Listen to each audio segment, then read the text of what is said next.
Huh.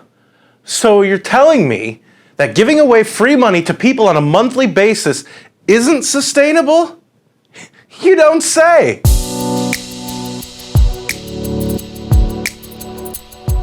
Hey everybody, thanks for joining me once again for MRC-TV. I'm Nick Kangadis. The province of Ontario, Canada is terminating its 3-year project to test out if Universal Basic Income, UBI, works after just 1 year.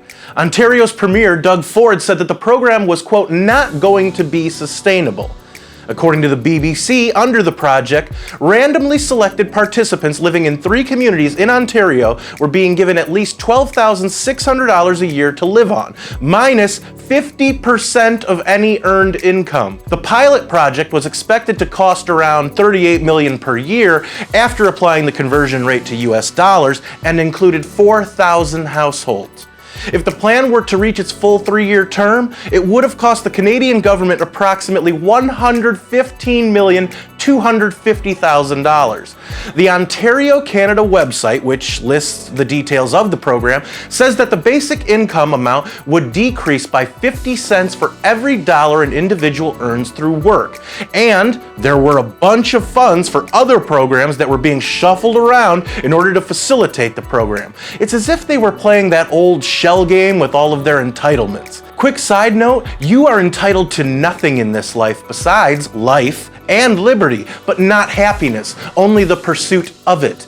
In order to receive something you're entitled to, you had to have done something to warrant what you're receiving.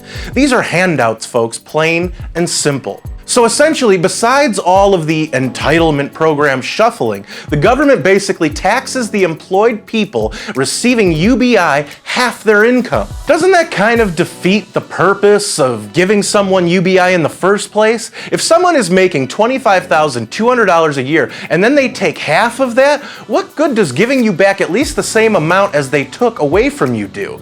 And if you make a higher salary and they take more and give back less, I'm not even sure if they allow people who make a certain amount in the program. It's very confusing. But that's how the people in charge of a socialist system want the people under their thumb confused. Or is it simply that they're taking all of that income from the UBI recipients that work and giving it to those recipients that don't work? Sounds pretty shady to me, but that's not surprising considering socialism never works because it's essentially a giant Ponzi scheme for those in power. Oh, here's another little side note. Ontario isn't the only place that has recently gotten rid of their UBI program. Finland decided to get rid of the program in April in order to, quote, explore alternative welfare schemes, according to The Guardian. Maybe it's just me, but if you're calling entitlement programs schemes, you might want to rethink your strategy. When it comes down to it, socialism doesn't work. It's that easy. And for the people that like to trot out tiny European countries that don't compare to the US, like Denmark, as an example of socialism working, well, the Danish Prime Minister, Lars Rasmussen, debunked socialist Bernie Sanders' use of his country as the socialist example, saying, I would like to make one thing clear. Denmark is far from a socialist planned economy. Denmark is a market economy.